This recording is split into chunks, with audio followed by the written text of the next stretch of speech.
Waffle, waffle, waffle. Hello, I'm the ever excitable Adam, and you're joining me here for a Wednesday Waffle. And today's subject, which I've plucked out of the air, is legacy games, what they are and why I enjoy them. Before we get to that though, I wanted to give a shout out to a couple of games, 5 in fact, that are currently on Kickstarter at the moment, or very nearly on Kickstarter, or very nearly off Kickstarter, which I think you should check out. So the first one is a game called Escape from Camp Creepwood. I did a review of this on Friday just gone, so you can check that out if you want a bit more details on this. But this is essentially a horror survival game. You are going through a camp and you're trying to escape it. There are a ton of different enemies to go against. The variety in this game is fantastic. The tile art's really nice. The fact that every time you play this game is going to be different. There's just lots of really cool content in this game. And if you are a horror fan, this is definitely something you should check out. So yeah, Escape from Camp Creepwood, that's currently funding on Kickstarter. I think it went live on Monday. So still early days, but please check it out if you're interested in that. Next one is Pirate Republic, or The Pirate Republic, Africa Gambit. There should be a review video for this either tomorrow or it might have come up today at some point. It should have come out Tuesday. I just didn't get a chance around to editing it. So yeah, so it'll either be already happening or it's coming out tomorrow. But essentially, the Pirate Republic is the best pirate game I have ever played. You are playing pirates. You are trying to get the most swagger, and it's quite like a medium to heavyweight game. It's quite involved. There's a really cool campaign mode to this where you can basically play a game of this, and then depending on who won, they get to choose which kind of route you're going to go down with the narrative, which is pretty funky. It's a deck builder. It's just lovely. It's a love letter to kind of pirates in general, to be fair. So yeah, highly recommend checking that out. The Pirate Republic, Africa Gambit. It's not the first version of this game that's come out. I think this is like a kind of a newer version with more of a map and well, Africa, I imagine, and yeah, they've refined the rules. So yeah, definitely check that out if you like pirates and you want a medium to heavyweight game that you can play on your table. It's a sandbox game as well, so you just go around doing whatever you like or completing the global mission. But if you want to hear some more details, check out my video on it. Next, Pandora Celeste. I believe that's probably next week now. Pandora Celeste is such a fun love letter to the sci-fi horror genre, the same way that the Pirate Republic is a love letter to pirates in general. The Pandora Celeste is a great horror sci-fi co-op survival game. Highly recommend checking that out when that comes live. The only thing that I was like, I'm not too sure on is the artwork, but the gameplay is fantastic. It kind of reminds me a bit of the Awful Green Things from Outer Space, really, which was one of the first kind of games I played, which was an alien sim. But yeah, Pandora Celeste, really fun. Highly recommend checking out when it comes out.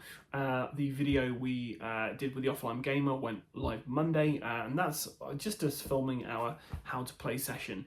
And you can see us struggling with some of the rules, or you know, just trying to get through the game. It's not the same as my normal videos where I focus on the action. It's more about just the experience of, you know, some gamers trying to learn a game. And it was yeah, it was fun to film. It was fun to play, and highly recommend checking out Pandora Celeste when it is live. Next one is a game that we covered on the channel a while ago. It is a game called Outbreak. This is such a cool zombie game. You're essentially trying to kind of reclaim a city from a zombie outbreak. There's a ton of different characters you can be, ton of different tiles, different game modes. It is such a cool game. If you like zombies, check this game out. It's so much fun.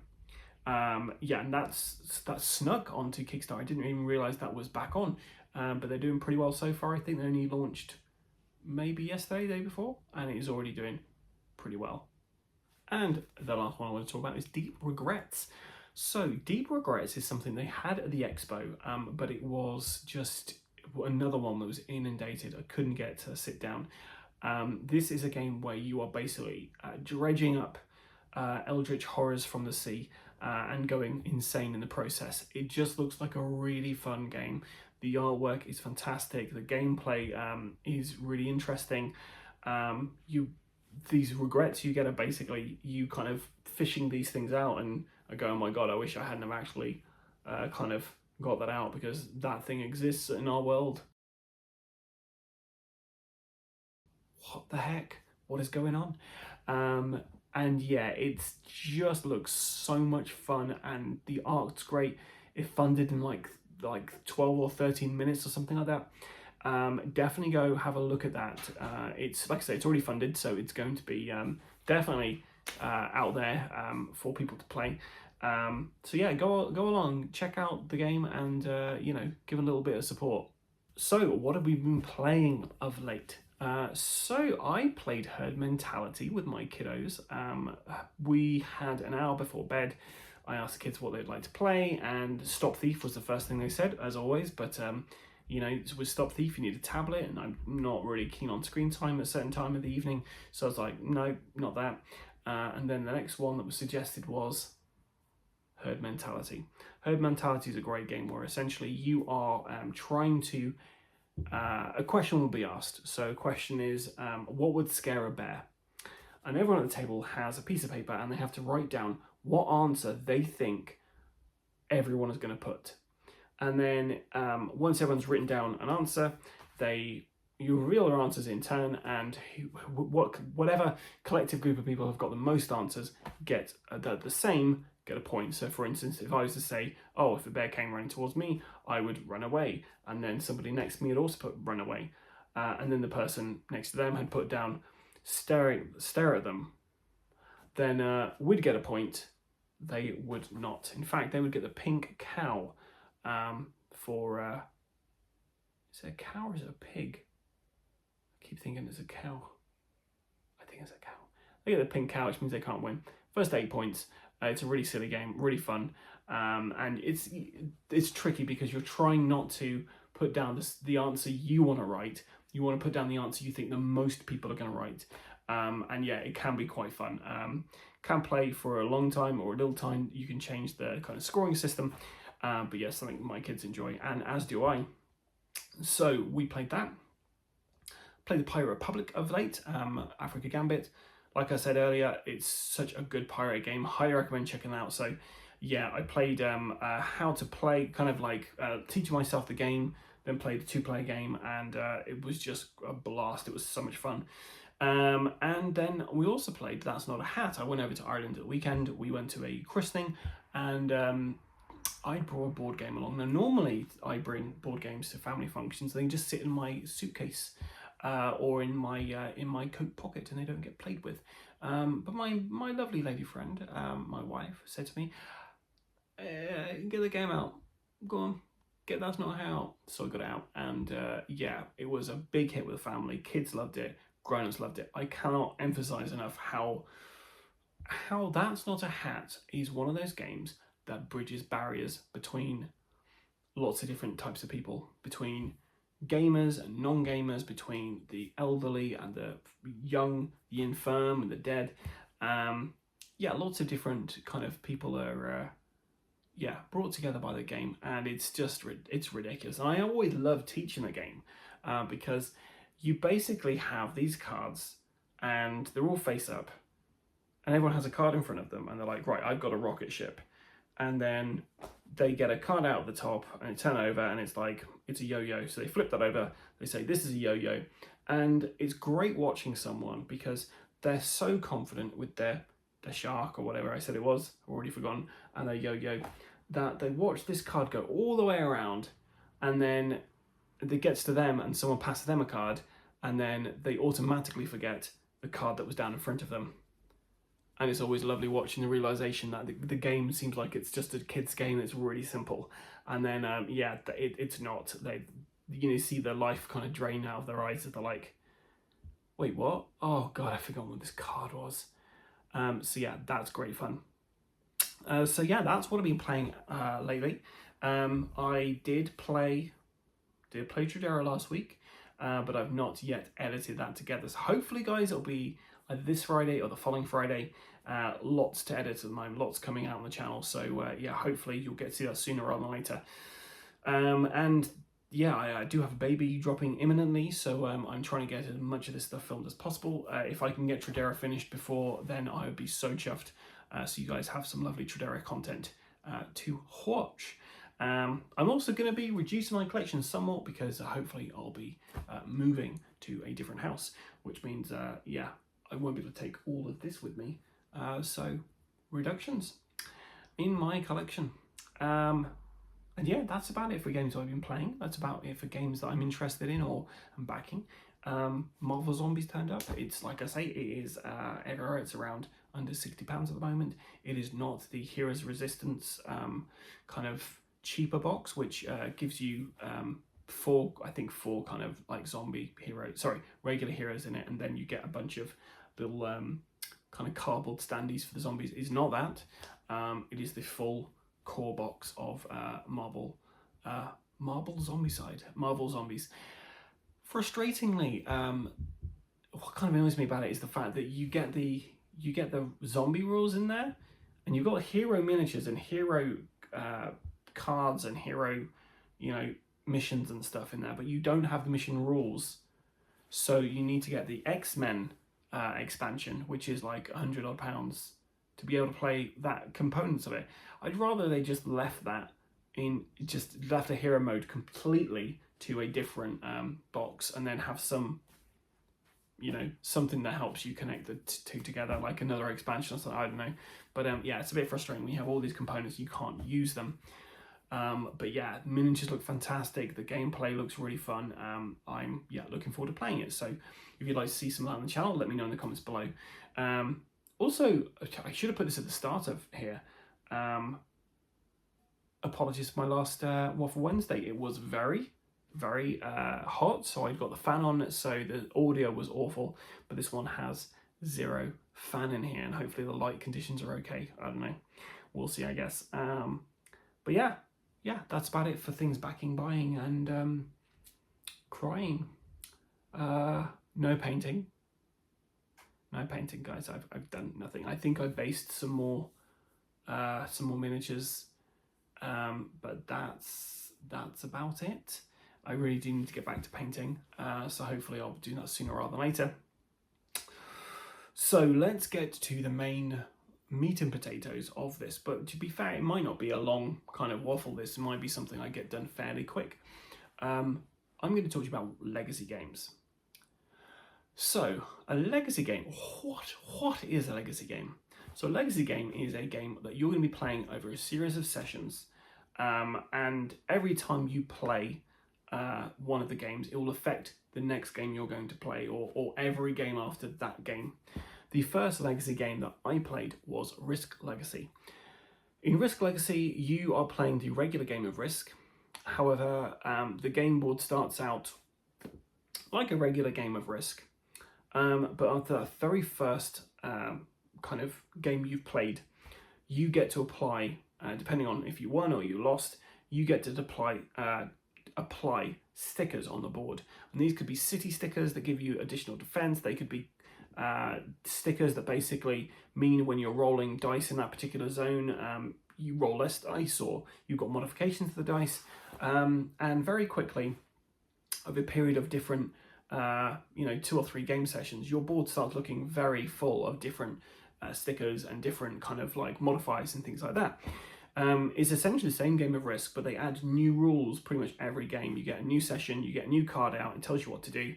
The thing people don't like about legacy games is the fact that you rip up components, you destroy stuff. So you might have a card come out and you rip it up. It's one and done, you're done, it's gone. You might have the stickers, for instance, you're going to put those on the board. You try and peel those off, you're going to be ripping the artwork up, or damaging the sticker. There's no way to go back from it.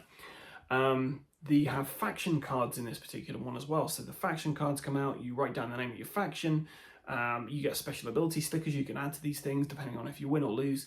And yeah, there's even spoilers. There's even in the Risk Legacy box, and the insert, if you lift it up, there is a box in there that says, "Do not open under any circumstances ever." After we complete the, I think we're on the very last mission, very last game we played it. We got it out and we're like, oh, wish we hadn't have done this. With the legacy game, you normally sign somewhere on the board if you've won one of the games, and there's an overall winner of the 15 or so games you play. But you're basically doing a shared world building exercise with Risk Legacy. You get grudges form, you get people ganging up on each other, you get lots of tactics in play. The game took us 2 years to finish because, it was hard to convince people to come back to the table because people were getting a bit annoyed with each other. That being said, Risk Legacy was great fun, and with the right group, you're going to have a great time with it. After that, I played Pandemic Legacy. Now, Pandemic Legacy is essentially the game of Pandemic, but is played over a series of months. And you are going to be affecting the board again with certain stickers. At the very end of the game, depending on, because it's a co-op as opposed to a competitive, at the very end of the game, you have scored a particular score, and it tells you how well you've done. It's very good. Some really interesting narrative elements to it, some predictable stuff that happens in there. Overall, really fun game, Pandemic Legacy. We also played Pandemic Legacy 2, which was not as good, but still fun. Interesting narrative in that one as well. And we did start Betrayal Legacy. Now, Betrayal at House on the Hill is one of my favourite games. I think it's fantastic fun. Anything with a horror film kind of theme or something that's spooky, something I can play with the kids as well. It's just great. So Betrayal at House on the Hill, when they did a Legacy game, I was like, oh my god, I really want to check that out, and I'm so glad I did. It is great fun. And part of me's like, oh, could I get this on the channel? Could I just get a bunch of people together every month, film a thing for you guys, and you could watch us as we slowly go insane? The thing I love about the Betrayal at House on the Betrayal Legacy game is the fact there is a narrative story that goes throughout. You are playing the descendants of the last character you played, or if you survived the last game, then you could be that same person but aged by 40 years. And if you survive again and again, you could be 100 odd years, and it works in the narrative because the house has kept you alive. But yeah, it was great fun what we played of that. Some really interesting kind of tidbits on new cards that get unlocked. You get them out and there's a little bit of narrative in there, and they'll reference something that you read somewhere else. It's very cool. So yeah, highly recommend Betrayal Legacy, especially if you like horror or you like the Betrayal at House on Hill games. So Legacy games are something I really enjoy, and the reason I enjoy this, I've just remembered another Legacy game. The reason I enjoy these games is because I love sitting down with a group of people and having a shared experience. For me, board gaming is exactly that, having a social interaction with people and having a shared experience. I don't often win, but I enjoy the experience for the most part. I especially love narrative games, and anything where you're basically building a story together, or building up a kind of decent world building together. I absolutely love. I played during lockdown. I think I played Charterstone with my wife, and that was a really fun world building game. I have also played Gloomhaven as well. Not completed it, but played quite a lot of Gloomhaven, which is a huge fantasy role-playing, tabletop role-playing game, dungeon crawler, which takes a while to set up, takes a while to learn, takes a while to put away, but it's fun. And yeah, it really is a very ambitious game. Lots of ripping up and stuff like that. I did find, however, that I actually prefer the video game because there's less rules corrections and less setup time. So yeah, I don't know how I feel about that. But yeah, Legacy games though, they cost a certain amount of money. There is a certain pound value effect attached to them. And some people get really upset about the concept of destroying a game. Never play an exit game then. But yeah, just the idea that you've gone out and you spent, let's take Gloomhaven for instance, you spent, I don't know, £100 plus on a board game that you are going to destroy. It feels wrong, but in the wrongness, there's a bit of rightness. It feels good. It feels that your decisions in a game have permanence. They have some form of weight. So if you're in a situation in a game and you get to choose to help out a good person or help out a bad person,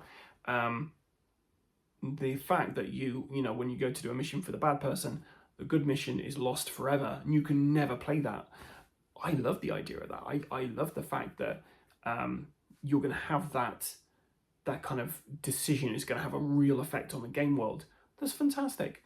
Obviously, that doesn't happen in every single kind of legacy game, but there's always some choices you're going to make which are going to have an impact later on. And I'm a big fan of actions and consequences in board games. I like the idea that if I've done something, that will affect something later on.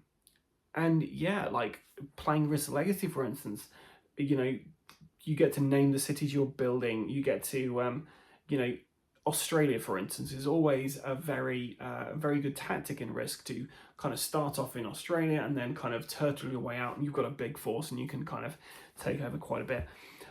So there's certain elements of there where we got to a point where we were able to nerf Australia, and that really changed the game.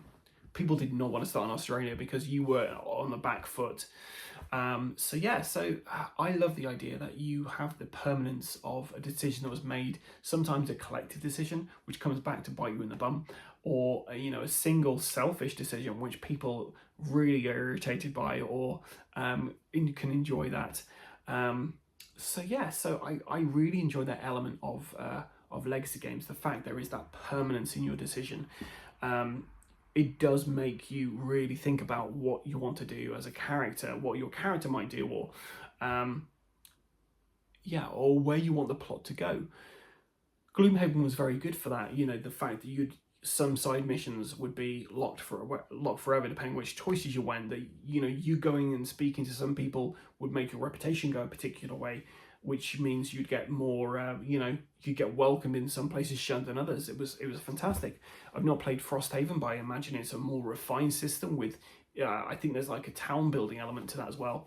And yeah, that's the thing. I love the world building element of the shared experience and just kind of having that thing together. Now, obviously these games are mass produced, but a lot of them, my Risk Legacy board is going to look very different to a lot of other people's Risk Legacy boards. And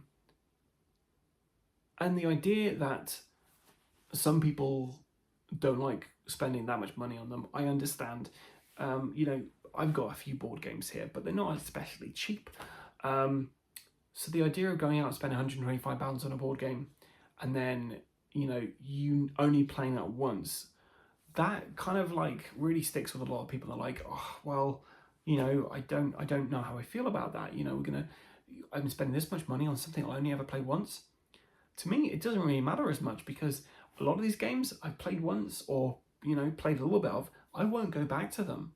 Gloomhaven, for instance, is something that I was quite happy. It was a bit of a relief that I could rip up road cards. I wouldn't see them again. I could go on quests and, that would be that. I'd never do it again. My characters I grew really attached to because there's the permanence of death in the game.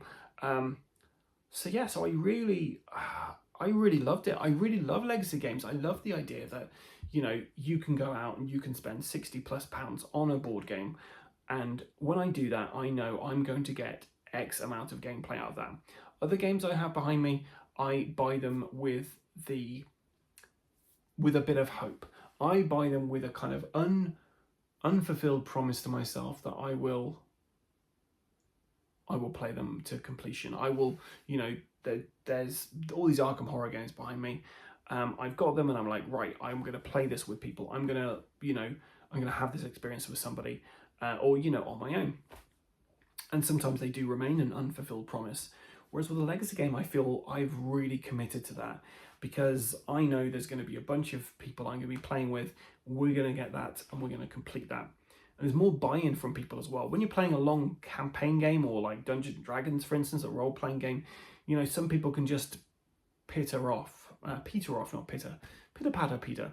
off into the distance, into the sunset. You never see them again. You never complete that adventure. You never complete that, that game.